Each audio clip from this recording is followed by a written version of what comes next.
మూల వాక్యము సామెతలు 18:21 అండి.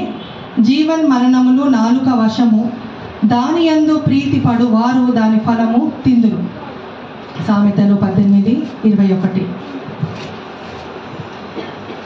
జీవన్ మరణములు నాలుక వశము అని ఎందుకు నేను తీసుకున్నానంటే ఈ టాపిక్, మన శరీరంలో ప్రతి ఒక్క అవయవంలో నాలుక కూడా దాని ఇంపార్టెన్స్ చాలా ఉన్నది.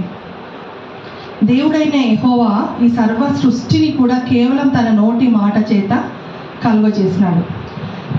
వెలుగు కలుగునుగాక అంటే వెలుగైంది.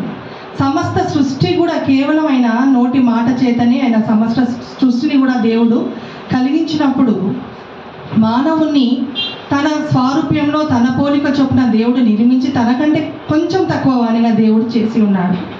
దేవుణ్ణి పోలి నడుచుకోమన్నాడు. ఆయన స్వారూప్యంలో చేసిన మనము అతన్ని పోలి నడుచుకోవాలనే ఒక దేవుని యొక్క ఆశ, ఆకాంక్ష కూడా. అయితే దేవుడు అట్టి కృపను అందరికి కూడా అనుగ్రహించినాడు. అయితే మనము పాత నిబంధన గ్రంథంలో చూసినట్టయితే మరి ఏలియా ప్రవక్త గొప్ప ప్రవక్త, అయిన ప్రాఫెట్ ఆఫ్ ఫైర్ అని కూడా ఆయన అంటారు. మరి ఆయన ఎంతో గొప్ప దైవ భక్తి గలవాడు, మన దేవునితో సంబంధం కలిగి ఉన్న ప్రవక్త. మరి దేవుని చెప్పిన మాటలన్నీ కూడా తండ్రి ఆనాడు మరి ఇజ్రాయేలు ప్రజలకు ఆయన మరి వాళ్ళందరూ కూడా పాపంలో పడి ఉన్నప్పుడు ఆహాబు రాజు అతని పరిపాలనలో మరి ఆయన 22 years ఇజ్రాయెల్ దేశాన్ని పరిపాలించినప్పుడు అక్కడ భయంకరమైన విగ్రహారాధన, నీచ కార్యములు, మన దేవునికే వ్యతిరేకమైన కార్యములు అక్కడ జరిగినప్పుడు దేవుడు ప్రవక్త అయిన ఏలియా ద్వారా ఏమని మాట్లాడతాడంటే, అక్కడ భయంకరమైన పాపం అన్నమాట. ప్రేరేపించిన ఆహాబు రాజు అక్కడ ప్రజలను పాపము చేయటం కూడా ప్రేరేపించినప్పుడు మరి ఏలియా ప్రవక్త వర్షం పడకుండా ఆ యొక్క దేశం మీద 3.5 years కూడా వర్షం పడదు అని ఆ యొక్క ప్రవక్త ప్రకటించినప్పుడు, అదే రీతిగా 3.5 years కూడా వర్షం రాకుండా కరువుతో అల్లాడిపోయింది అనమాట అక్కడ ప్రజలందరూ. మరి అట్టి పవర్ నాలుకకు దేవుడు ఇచ్చినప్పుడు, ఆ ప్రవక్తకి ఇచ్చినప్పుడు మనందరూ కూడా ఇచ్చినట్టే కదా దేవుడు. కాబట్టి మరి ఆయన అగ్నిని కూడా కురిపించగలిగిన నా ప్రవక్త. ఆకాశం నుండి అగ్నిని మనము మొదటి రాజుల గ్రంథము 18వ అధ్యాయంలో చూసినప్పుడు ఆయన ప్రార్థించినప్పుడు అగ్ని కూడా అక్కడ కురిపించడము మనము చూస్తూ ఉన్నాము. అదే రీతిగా మనం యేసు ప్రభువును చూస్తే, యేసు ప్రభు వారిని కూడా చూసినప్పుడు ఆయన కేవలం నోటి మాట చేత ఎన్నో అద్భుతాలు చేసినాడు. దయ్యములను వెళ్ళగొట్టినారు, స్వస్థతలు ఆయన అనుగ్రహించినాడు అనమాట యేసుక్రీస్తు ప్రభుల వారు. ఆయన మాట వలన దయ్యములను వెళ్ళగొట్టి రోగులనెల్లా స్వస్థపరచను. ఎన్నో అద్భుతాలు చేసినాడు దేవుడు. ఆయన 5 రొట్టెలను 2 చేపలను 5,000 మందికి పంచిపెట్టిన దేవుడు. మనకు ఎన్నో ఉదాహరణలు మన బైబిల్లో 2 places మనం చూడవచ్చు.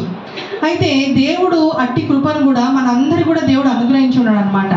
సో అట్టి కృప మనం పొందుకోవాలంటే మనం ఏం చేయాలి, ఏ రీతిగా ఉండాలని మన వాక్యం సెలవిస్తుందంటే, మొదటి పేతురు గ్రంథం 3వ అధ్యాయము 10-12 వచనాలు మనం చూద్దామండి. 1 Peter 3rd chapter 10th verse చూద్దాం ఫస్ట్. జీవమును ప్రేమించి మంచి దినములు చూడగోరు వాడు చెడ్డ దాని పలకకుండా, తన నాలుకను కపటపు మాటలు చెప్పకుండా తన పెదవులను కాచుకోవాలను. చెడ్డ మాటలు, దేవుడికి ఇష్టం లేనిది ప్రథమమైనది చెడ్డ మాటలు, దూషణ. సాధారణంగా మనిషికి కోపం వస్తే వచ్చేది ఫస్ట్ అవే అనమాట మాటలు. అవి మన నోటికి అస్సలు కూడా రానియద్దు. ఒక్కొక్కసారి తెలియకుండానే అవి వచ్చేస్తుంటాయి. ఎప్పుడైతే మన హృదయంలో అవి స్టోరేజ్ ఉంటుంది, హృదయంలో ఏదైతే నిండుకుందో అదే మన పెదవి నుంచి వచ్చే మాటలు అన్నమాట. అయితే ఇంకేమంటాడు, తన నాలుకను కపటపు మాటలు చెప్పకుండా తన పెదవులను కాచుకునే. కపటపు మాటలు అంటే ఏంటి?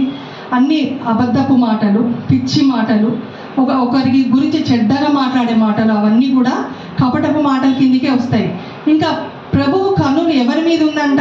12వ వచనం చూస్తే అదే అధ్యాయంలో, ప్రభువు కన్నులు నీతిమంతుల మీదను ఆయన చెవులు వారి ప్రార్థన వైపు ఉన్నవి గాని ప్రభువు ముఖము కీడు చేయ వారికి విరోధముగా ఉన్నది. మనకి ఎవరైనా కీడు చేస్తే వారికి ప్రతి కీడు చేయొద్దు.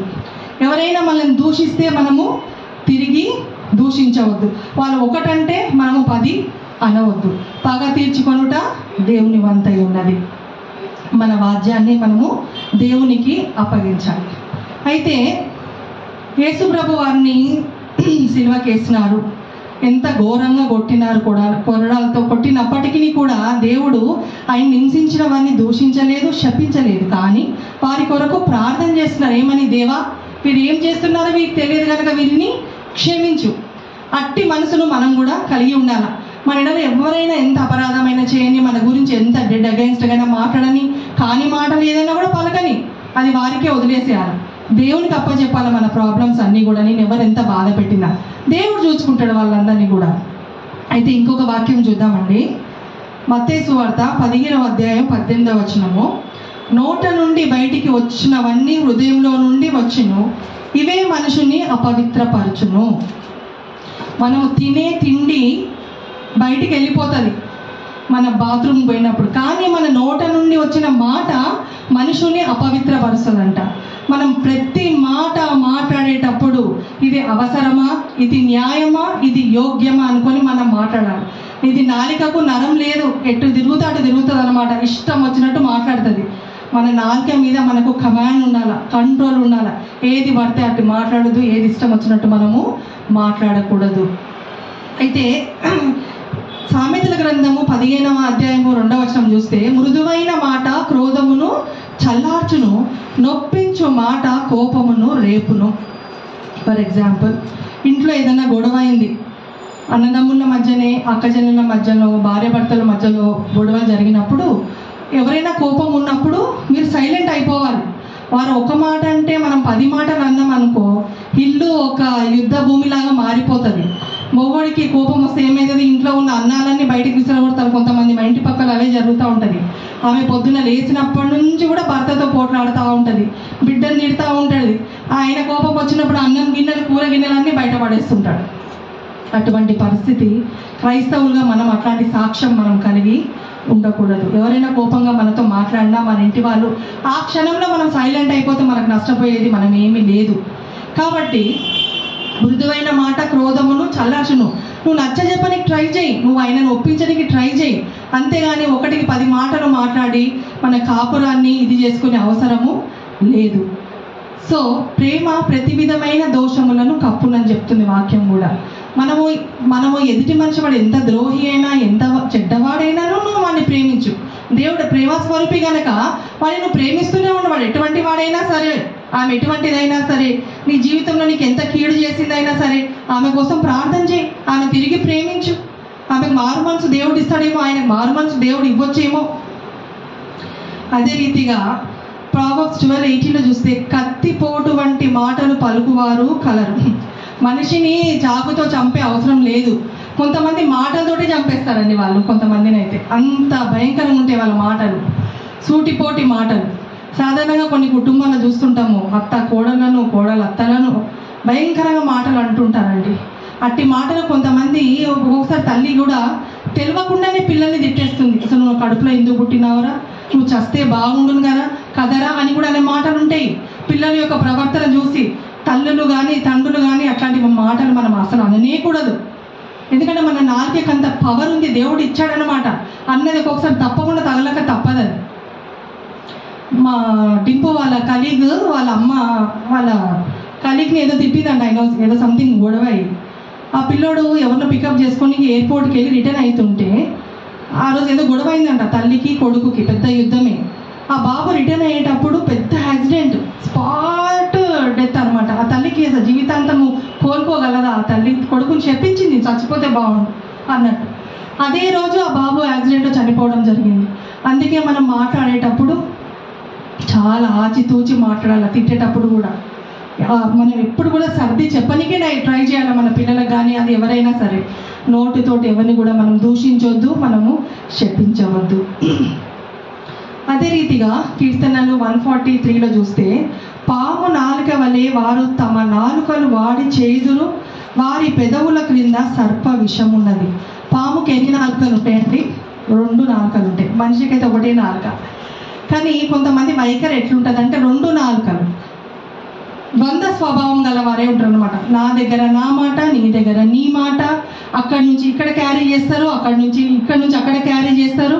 మన ఈ మాటల వల్ల ఏమవుతుందండి? జగడములు ఫ్యామిలీస్లో కానీ కుటుంబంలో కానీ. ఈ నాలుక వల్ల రాష్ట్రాలు కూలిపోతే ప్రపంచమే నాశనం అయిపోతుంది. కుటుంబం అంతా కూడా అల్లకల్లోలం అయిపోతుంది నోటి మాట వల్ల, నోటి దురుసు వల్ల. విస్తారమైన మాటల్లో దోషం ఉండక మానదంటారు. కాబట్టి మనము ఎప్పుడైనా కొండెములు ఆడు నాలుక కలహమును రేపును. కాబట్టి కొండలు ఆడొద్దు. ఎక్కడ మాట అక్కడిక్కడ విని ఇక్కడే వదిలేయాలి. అక్కడ తీసుకుపోయి ఇక్కడ తీసుకుపోయి అక్కడ చెప్తే గొడవలు అయితే మధ్యలో నీకు తనులు కూడా పడతాయి ఒక్కొక్కసారి. కాబట్టి తన నోరు తను కాచుకొనువాడు తన్ను తాను కాపాడుకొను. అనవసరమైన మాటలు మనం మాట్లాడొద్దు, వ్యర్థమైన మాటలు ఉచ్చరించొద్దు మన నోటి ద్వారా. ఇంకొకటి, యాకోబు పత్రికలో 1వ అధ్యాయం 21వ వచనంలో ఏం చెప్తుందంటే, అందుచేత సమస్త కల్మషమును విర్రవీగుచున్న దుష్టత్వమును మాని లోపల నాటబడిన మీ ఆత్మలను రక్షించుటకు శక్తిగల వాక్యమును స్వాత్వికముతో అంగీకరించుడి. ఎప్పుడైతే నీ లోపల వాక్యం ఉంటుందో, వాక్యం ఉన్న మనుషుల లోపల ఎలాంటి దుష్టత్వం ఉండదు, విర్రవీగుడు ఉండదు, కల్మషము ఉండదు. వాక్యం లేనప్పుడే, వాక్యం నీ లోపల వేరు పారనప్పుడే ఇవన్నీ కూడా నువ్వు కలిగి ఉంటావు. దేవుని ఆత్మ నీలో ఉంది. ఆయన జీవాత్మను నీలో ఊదినప్పుడు మీరు దేవుని ఆలయం కదా. మనము దేహము దేవుని ఆలయము, పరిశుద్ధాత్మని నిలయం. ఆయన ఆత్మను మనం దుఃఖపరచకూడదు మన క్రియల ద్వారా, మన మాటల ద్వారా. కాబట్టి దేవుడు ఎంతో దుఃఖపడతాడు మన గురించి. కాబట్టి ఇంకోటి చూడండి, వచనము 1 కొరింథీయులు రాసిన పత్రిక 3:16లో దేవుని ఆత్మ మీలో నివసించుచున్నాడు.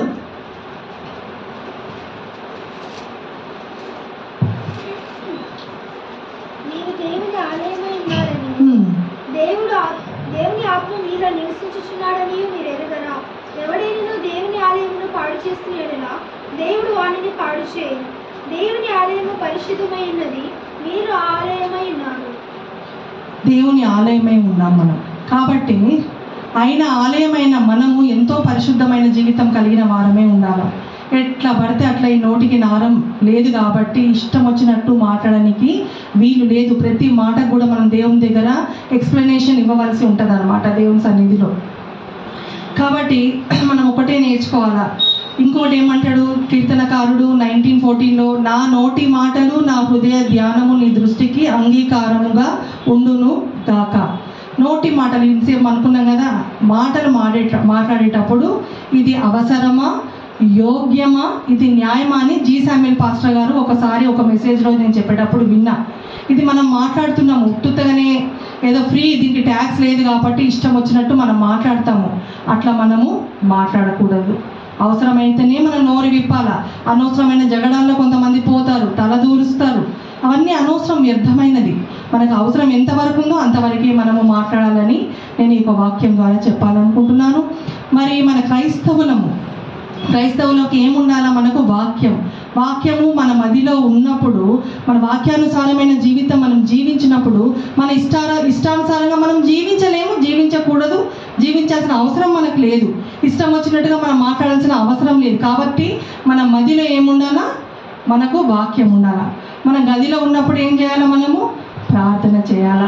మనకి ఏం కావాలి? ఇంకా మంచి సాక్ష్యము మనము కలిగి ఉండాలా.